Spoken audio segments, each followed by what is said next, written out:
Hello, welcome to the NPTEL online certification course on deep learning. In the previous class, we have talked about topics like different types of classifiers like Bayes minimum error classifier and Bayes minimum risk classifier. And we have also seen that Bayes minimum risk classifier under a specific case of 0-1 loss, that is when the loss function for a correct decision is taken to be 0 and the loss function for an incorrect decision is taken to be 1. Under that situation, Bayes minimum risk classifier and Bayes minimum error classifier, they are identical. So, in today's lecture, we will start from those Bayes classifiers and then we will move on to what is known as discriminant function, and then using the discriminant function, we will also try to derive and we will also try to demonstrate the decision boundary between different classes. So, when we talk about a discriminant function, you remember from the previous class, in case of Bayes minimum risk classifier or Bayes minimum error classifier, what we said is that for Bayes minimum error classifier, if p of say omega I given x is greater than p of omega j given x, where omega I and omega j are two different classes and x is the unknown input vector. In that case, we classify the x to this class omega I.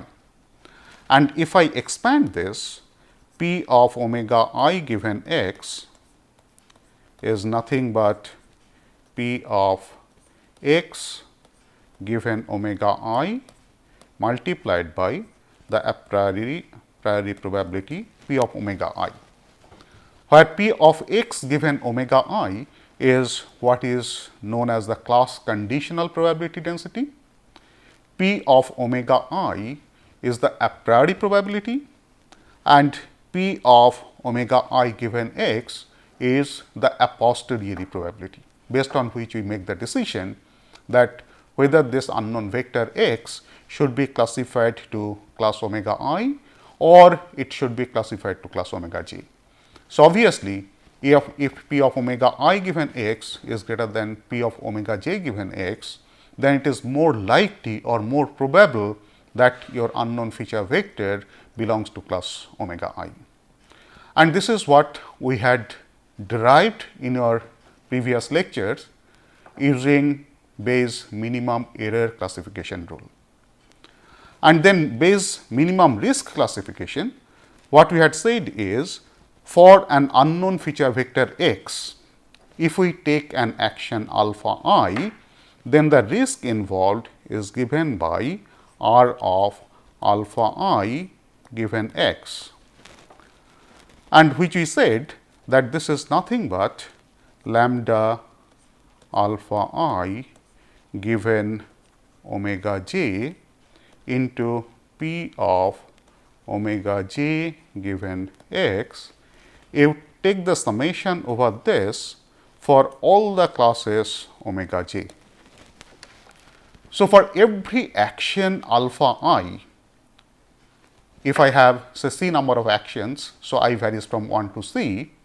So, for every such action, I have to compute this risk function, and for whichever action the risk, the estimated risk r of alpha I given x is minimum, I have to take that corresponding action. And as we said that under a specific case, when this lambda of alpha I given omega j is equal to 0 for I is equal to j, and if I take this equal to 1 whenever I is not equal to j. That means, for every correct decision, the loss incurred is 0, and for every incorrect decision, the loss incurred is 1. Under that situation, we had shown in the previous class that Bayes minimum risk classifier and Bayes minimum error classifier, they turn out to be identical. Now, starting from here, we can define something called discriminant function, because every time you find that whether I go for Bayes minimum error classification or Bayes minimum risk classification, in case of Bayes minimum error classification, for every class I am computing P of omega I given x, where I varies from 1 to c, where c is the number of classes that I have. And for whichever I, P of omega I given x turns out to be maximum, I classify x to that corresponding class. Similarly, in case of Bayes minimum risk classification, for every class I compute R of alpha I given x, and then for whichever class R of alpha I given x is minimum, that is for whichever class or for whichever action the risk involved is minimum, I am taking the corresponding action, or I am classifying x to that corresponding class. And I can say that in each of these cases, I am taking an action based on certain maximum criteria. That is, in case of Bayes minimum error classification, for whichever class the a posteriori probability is maximum, I am taking that corresponding action or classifying x to that corresponding class. Similarly, for Bayes minimum risk classification, for whichever class R of alpha I given x, so for whichever value of I, R of alpha I given x turns out to be minimum, or in other case I can say that instead of considering R of alpha I given x, I will consider minus R of alpha I given x. So, if R of alpha I given x is minimum, then obviously R of alpha I given x minus R of alpha I given x will be maximum. So, for whichever action this negative of the risk value turns out to be maximum, I am taking that corresponding decision, or I am classifying x to that corresponding class. So, or in other words, I can say that I can define a function, say g I x, for class say omega I. So, here x is the unknown feature vector, and for every class I, every class omega I am computing a function g I x, and for whichever I this g I x turns out to be maximum, I take decision in favor of that particular class or that particular omega I. So, what I am doing is, for an unknown feature vector x, I will compute g 1 of x, I will compute g 2 of x, I will compute g I of x, and if there are c number of classes, I will compute g c of x. And then I will try to find out that out of all these functional values, whichever is maximum. So, I take maximum of all of this, and for whichever I this turns out to be maximum, I classify x to that corresponding class omega I. So, this is a function that g I x I want to design for every class omega I. So, what are the possible options that I can have g I x? One of the option is obviously I can have g I x to be is equal to p of omega I given x, that is straightforward, which is nothing but p of x given omega I into a priori probability p of omega I. So, this is a straightforward definition of g I x, or I can also say that I will use g I x to be minus r of alpha I given x. So, here also if g I x is maximum, I take that corresponding decision. Here also if g I x is maximum, I take that corresponding decision. So, out of these two options, possible options, because there might be other options as well. Out of these two, we will try to explore this, that is based on Bayes minimum error classification rule. So, I will assume that we will use this discriminant function GIX, where this discriminant function is defined as P of omega I given x. Or it is also possible that instead of P of omega I given x, if I use a function of P of omega I given x, where this function f has to be a monotonically increasing function.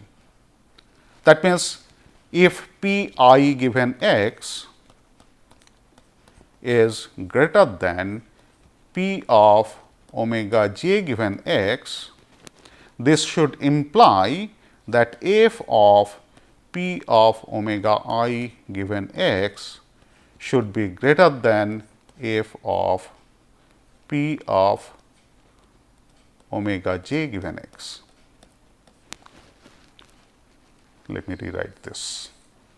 So, this implies f of P of omega I given x has to be greater than f of P of omega j given x. So, that is f has to be a monotonically increasing function. Then this form, that is GIX as f of P of omega I given x, that can also be used as a discriminating function, because whenever GIX is maximum, f of P of omega I x will also be maximum. So, given this, you will find that one very convenient function that can be used is logarithmic function. So, or I can use natural logarithm ln. What is the advantage? The advantage is, because P of omega I given x is nothing but P of x given omega I, which is the class conditional probability density function that can be estimated experimentally, into P of omega I, which is the a priori probability of class omega I that is also pre-computed. And now, if this f, the function I used as the logarithmic function ln, then the advantage that I get is ln P of omega I given x turns out to be ln P of x given omega I plus log of P of omega I. So, this multiplication straightway is converted to an addition operation, and which is very, very advantageous in many computational purposes. So, I will use this particular form, that GIX is nothing but log of P of x given omega I plus log of a priori probability P of omega I. So, this is the discriminant function form that we will use in the remaining part of this lecture. Right. So, given this, let us try to see that if I assume a particular form or a particular distribution function, probability density function, which usually we use as a normal probability density function, then what form of expression of the discriminant function that we get, or what form of the decision boundary between classes that we get. So, let us talk about this discriminant function under multivariate normal distribution.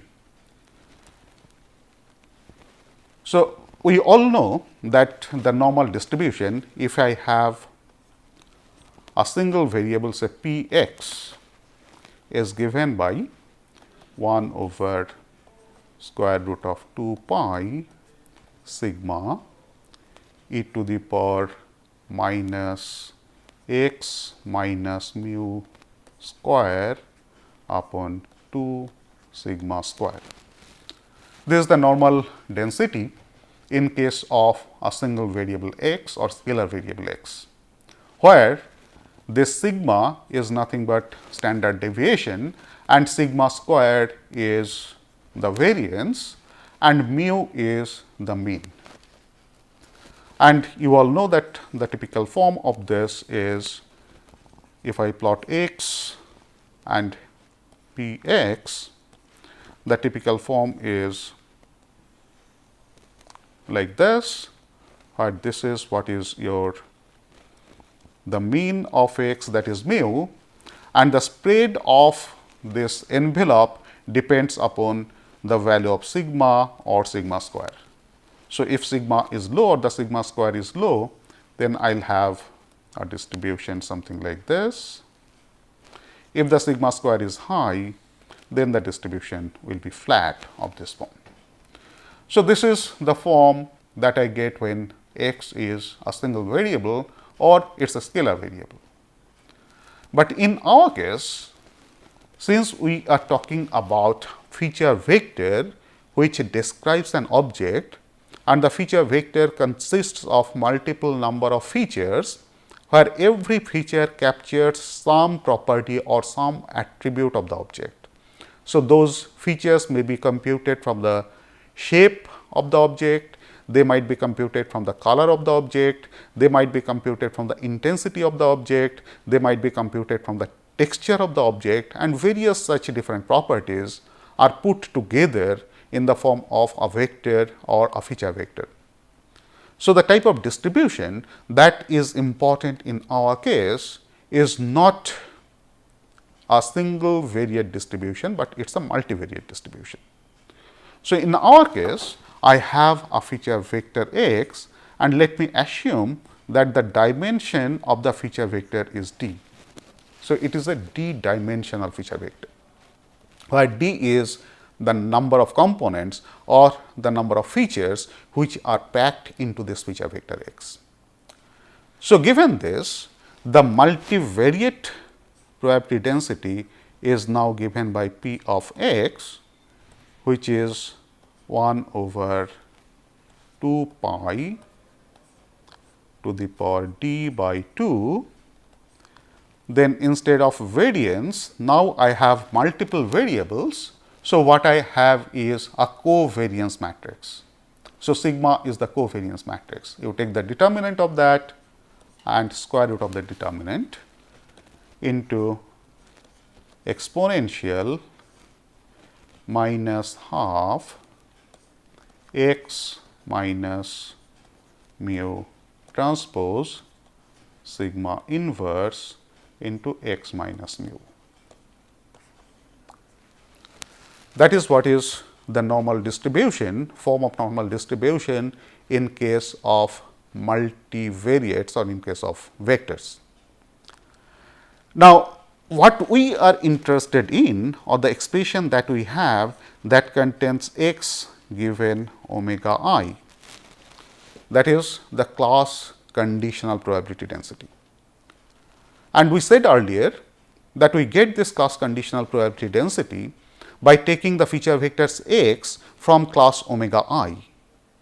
So, when I take feature vectors x from class omega I, so for those feature vectors, the mean that I will get is class dependent, and I will represent that by mu I.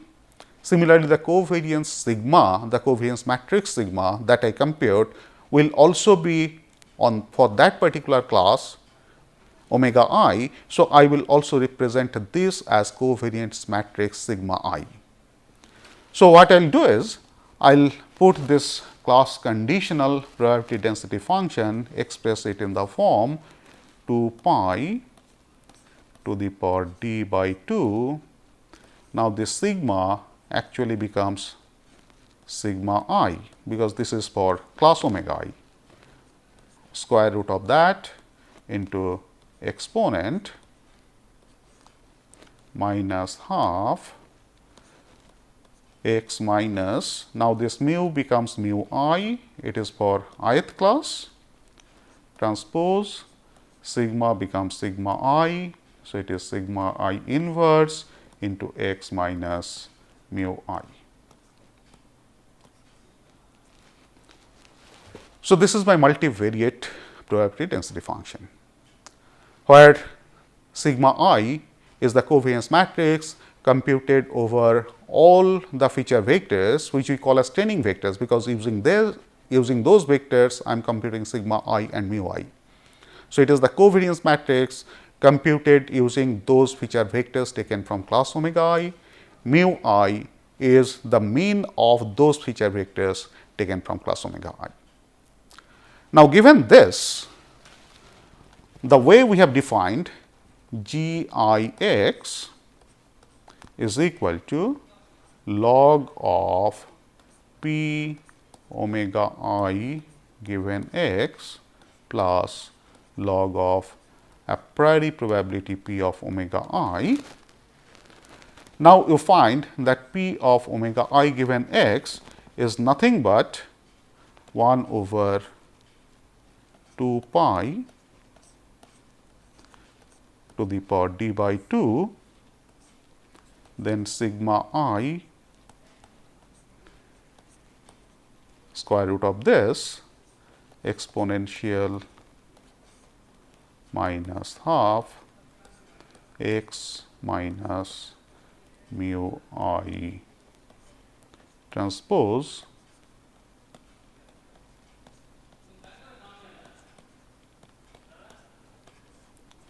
So, this is what is p of omega I given x. So, once I use this logarithm, then my g I x, it simply becomes minus d by 2 log of 2 pi minus half log of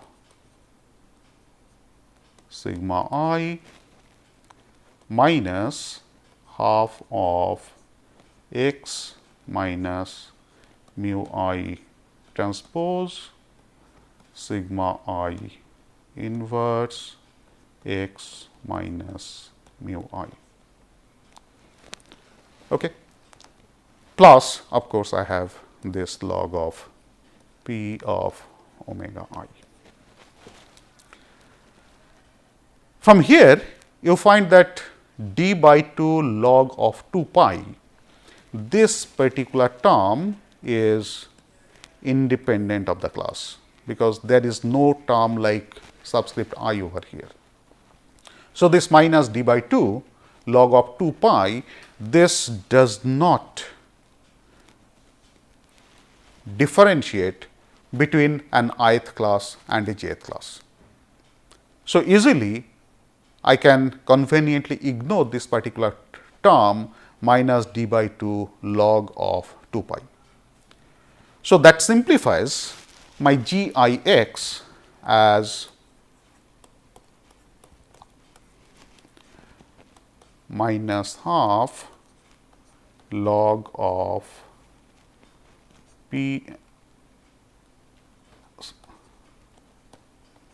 sigma I minus half x minus mu I transpose sigma I inverse x minus mu I plus log of a priori probability p of omega I. Now, here I can have different cases. So, for example, this covariance matrix sigma I, in a particular case, in a specific case, if all the components of the feature vector x, they are statistically independent, then covariance matrix that we get will be a diagonal matrix.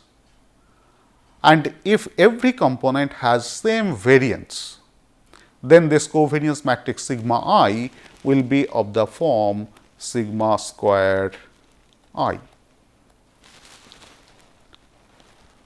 So, what I am assuming here, that for all the classes, the feature vectors that you obtain, the components of the feature vectors are statistically independent.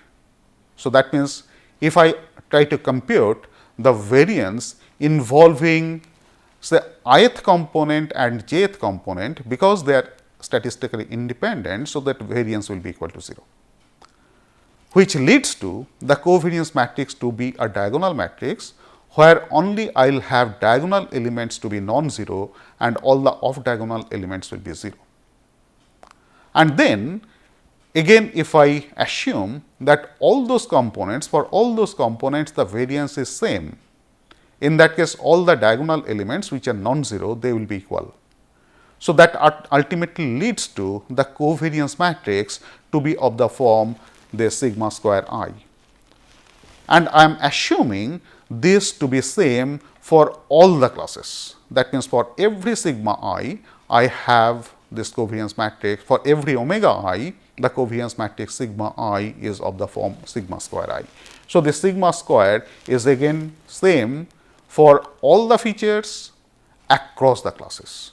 So, that is one of the simplified assumption that I can make. The other assumption that can be used is where sigma I is of the form sigma. So, in this case, it is not necessary that the different components of the feature vector will be statistically independent, not even necessary that every component will have the same variance, but what I am assuming is that whatever is the covariance matrix, the same covariance matrix is valid for all the classes.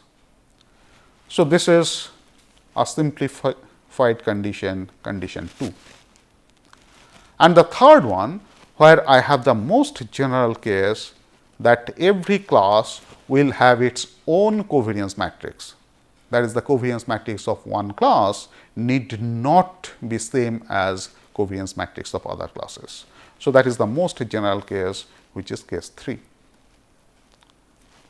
So, initially I will try to see that how this discriminant function look like when I assume the first case, that is covariance matrix of every class is of the form sigma square I. So, let us see this. So, what I have is g I x is equal to minus half log of sigma I minus half x minus mu I transpose sigma I inverse x minus mu I plus log of p of omega I. So, here as I am assuming that this sigma I, the covariance matrix, is same for all the classes. So, this minus half log of determinant sigma I, again this does not have any role in discriminating among different classes. So, I can simply ignore this term from the function of from the expression of the discriminant function. So, my g I x now simply becomes minus half x minus mu I transpose, and sigma I, because it is sigma square I. So, this sigma I is of the form sigma square I. So, this sigma I inverse is simply 1 upon sigma square. So, what I will do is I simply put it as 1 upon 2 sigma square x minus mu I transpose into x minus mu I plus log of p of omega I, which simply becomes minus 1 upon 2 sigma square.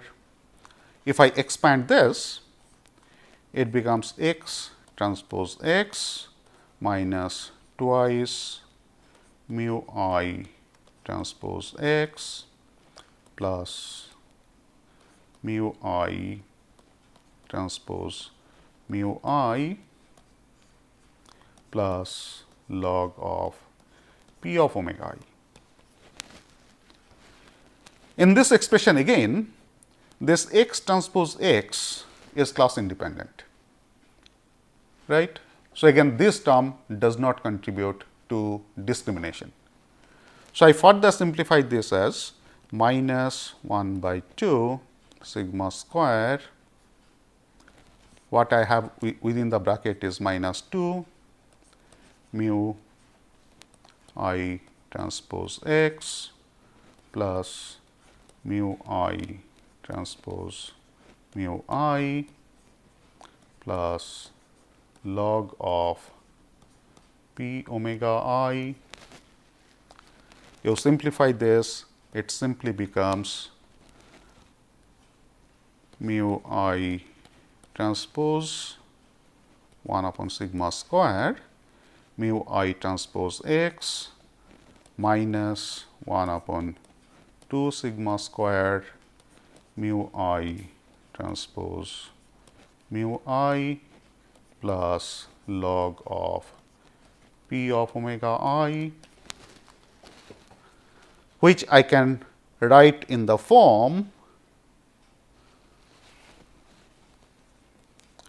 w I transpose x plus w I naught, where this w I is nothing but 1 upon sigma squared mu I and w I naught is 1 upon 2 sigma squared minus 1 upon 2 sigma squared mu I transpose mu I plus log of p of omega I. So, you find that the expression that you get is a linear expression. That means, under the simplified case, when all the components, when the components of the feature vectors are statistically independent, all the components have the same variance sigma square, and this is same for all the classes, or in this particular case I am not assuming it is same for all the classes, but I am considering only a particular class omega I. The g I x is simply of the form of w transpose x plus w I transpose x plus w I naught, which is simply a linear expression, right. So, from here I can try to find out that what is the boundary between two different classes omega I and omega j. So, in order to do that, let me again try to find out. So, that boundary I can simply define as g x, and on a boundary I must have g I x is equal to g j x, that is the discriminant functional value for ith class and for jth class, they should be same on the boundary. So, the equation of the boundary can simply be written as g x is equal to g I x minus g j x, which is equal to 0. So, this is simply the equation of the boundary between two classes omega I and omega j. And what we have seen is that for g I x, under this simplified assumption, we have seen that g I x is nothing but minus 1 upon 2 sigma squared into x minus mu I transpose x minus mu I plus log of p of omega I. Similarly, for g j x, I will also have the case that it is minus 1 upon 2 sigma squared into x minus, now it will be mu j transpose x minus mu j plus log of p of omega j. And if I equate these two, if I make g x is equal to g I x minus Gjx to be equal to 0, then we will find that by putting Gix this expression and in place of Gjx this expression, you will find that this Gix equal to 0, this will take a form W transpose x minus x naught is equal to 0, where you will find that this W is nothing but mu 1 minus mu 2 and x naught will be same as half of mu 1 plus mu 2 minus sigma square upon mod of mu 1 minus mu 2 square into log of p omega 1 upon p omega 2 into mu 1 minus mu 2. So, this is the expression that I will get for the boundary between the two different classes. So, I will derive the expression of this boundary under this simplified case in our next lecture. Thank you.